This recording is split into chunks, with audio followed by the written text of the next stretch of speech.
Imagine um volume de pessoas equivalente a toda a população da Itália sofrendo com o mesmo problema, que causa preocupações, tira o sono, gera ansiedade, dores de cabeça, provoca conflitos familiares, enfim, é um problema que também de saúde, que mexe com a saúde do bolso.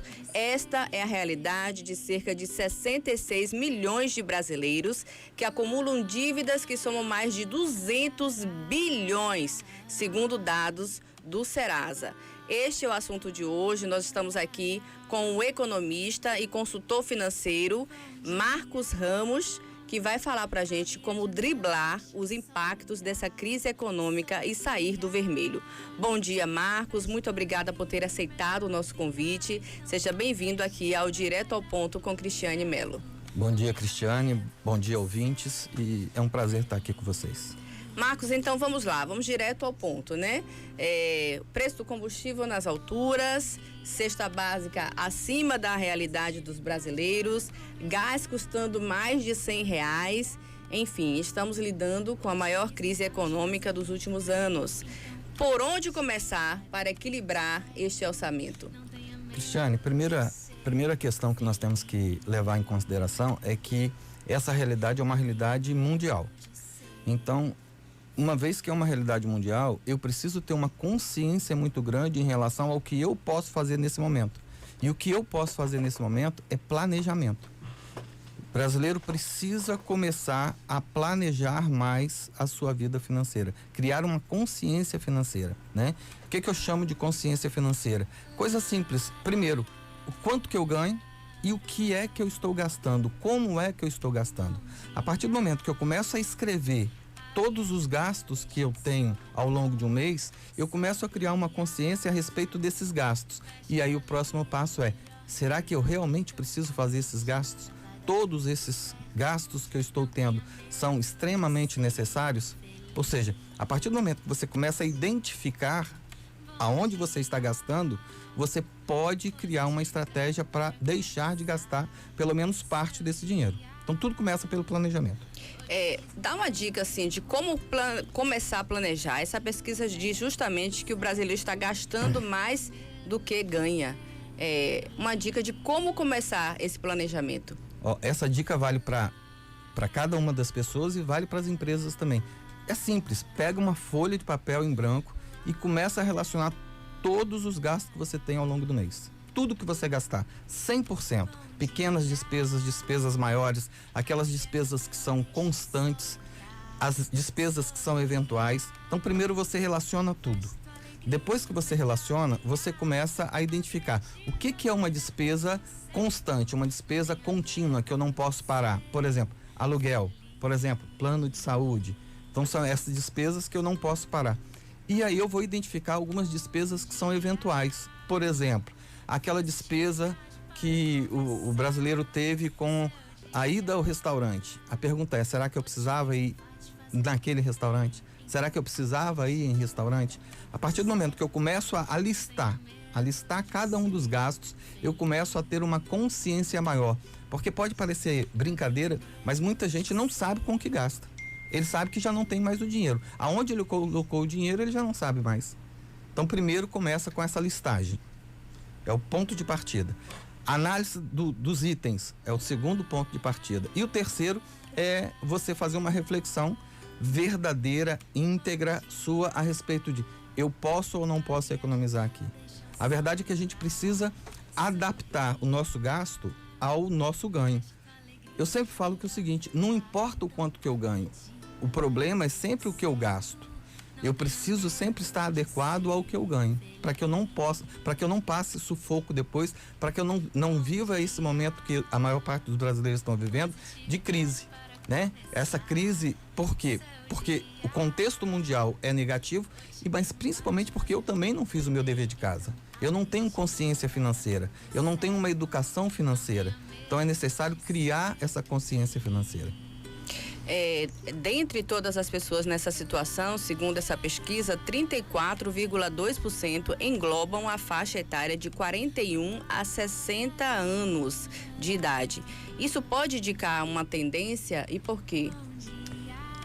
Eu acredito que essa faixa etária, ela diz respeito muito a, talvez, pais de família, né?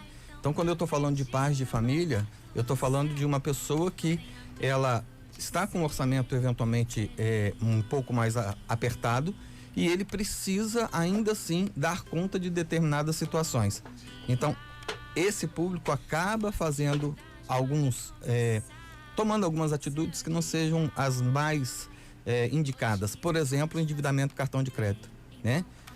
Aquela pessoa que não conseguiu pagar todo o cartão, que pagou a parcela mínima, e isso vai gerar um custo financeiro maior, e isso vai virando uma bola de neve de todo tamanho, né? Então, eu acredito que muito desse endividamento dessa faixa etária, ela está atrelada ao fato da responsabilidade que ele tem frente à família. Foi bom você falar do cartão de crédito, porque muitas pessoas estão fazendo um tipo de empréstimo no cartão de crédito. Você passa no comércio e as pessoas estão lá gritando, pega empréstimo no cartão de crédito. Para quem está oferecendo esse serviço, ele está sem risco nenhum, porque o empréstimo é no próprio cartão de crédito da pessoa. A pessoa passa na maquineta de alguém, essa pessoa já lucra com os juros, né? Tira uma parte para ele, é um dinheiro garantido para essa pessoa que está oferecendo esse serviço, mas para quem está pegando o dinheiro emprestado no próprio cartão de crédito, qual a sua opinião a respeito disso? Na verdade, essas pessoas estão trocando uma dívida de curtíssimo prazo para uma outra dívida de curto prazo, só que é uma dívida um pouco maior, né? Veja, a pessoa precisa ter uma determinada quantia financeira.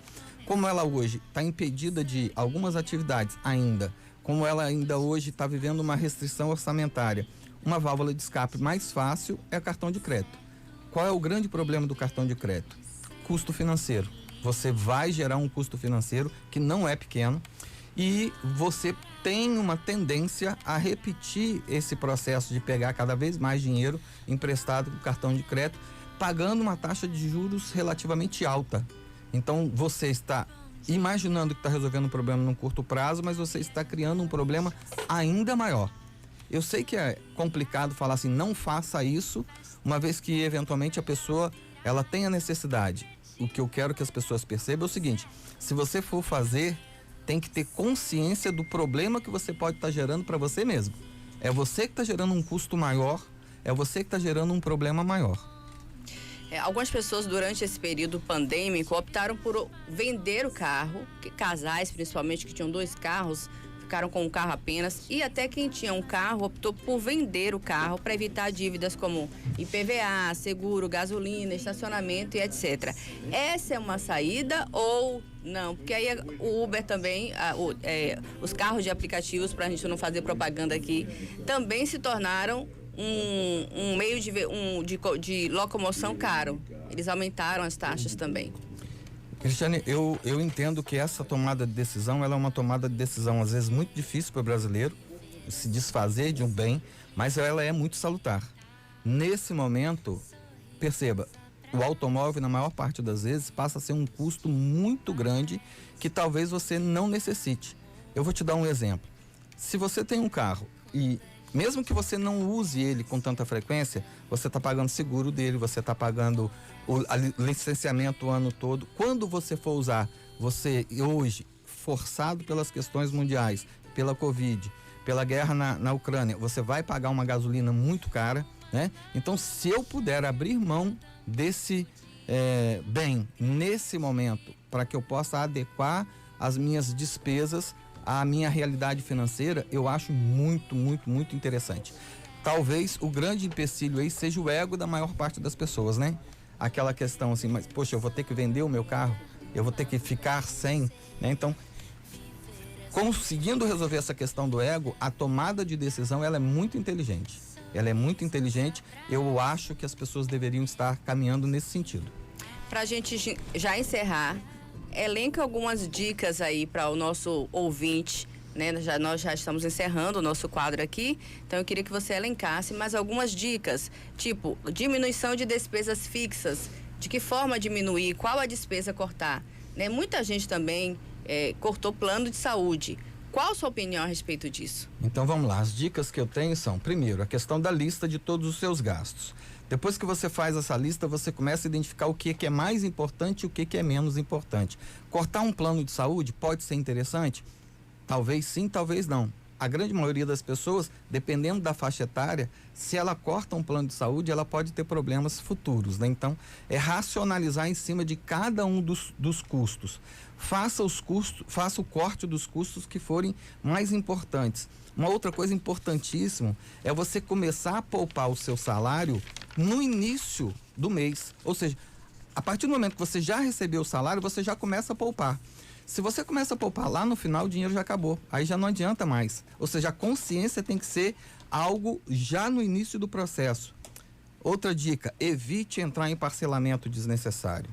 Porque muitas vezes a pessoa pensa assim, mas são R$20, R$30, R$50, só que são mais 20, mais 30, mais R$50, que vai somar um conjunto de outras dívidas que pode gerar um grande problema para você. Abandone seu cheque especial. Não use cheque especial. A taxa de juros de cheque especial é altíssima. Pesquise tudo que você for comprar. Hoje é importante você buscar soluções. E você tem a internet que pode te ajudar a identificar fornecedores em qualquer parte do mundo com produtos de alta qualidade, com um custo relativamente pequeno. Lembrando que a logística hoje é muito facilitada. Você comprou na internet, 3, 4 dias depois você está recebendo em casa, né? E talvez uma das coisas mais importantes, fique atento com aqueles pequenos gastos. Aqueles gastos que você acha assim que são insignificantes, são eles que somados estão gerando a maior parte dos seus problemas. Tenha certeza. E hoje nós precisamos ser um pouco mais criativos em relação ao nosso lazer. Todo mundo precisa de lazer, né? A grande questão é o seguinte, vamos criar estratégias de lazer onde eu não preciso gastar tanto. Por quê? Porque o momento econômico não está para isso, né? Eu preciso ter essa consciência.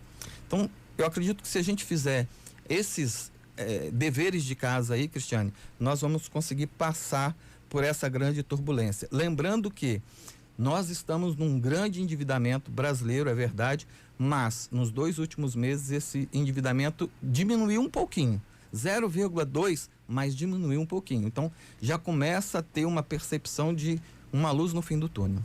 Amém, é uma esperança, né? Eu agradeço a sua participação aqui no Direto ao Ponto. Aqueles que querem te encontrar, qual é o seu contato? Aqueles que querem uma consultoria, uma ajuda financeira, assim, financeira não, de consultoria, que você não vai estar distribuindo dinheiro, mas vai estar dando o seu... Eu já ia buscar ajuda financeira, né? Então vamos lá, vocês podem me encontrar no Instagram, no @MarcosRamosConsultor. Eu estou à disposição de vocês, o que eu puder ajudar em relação à orientação financeira, podem contar comigo. Marcos, muito obrigada por ter aceitado o nosso convite. Gente, esse foi mais um Direto ao Ponto com Cristiane Melo. Até a próxima. Você ouviu no Bom Dia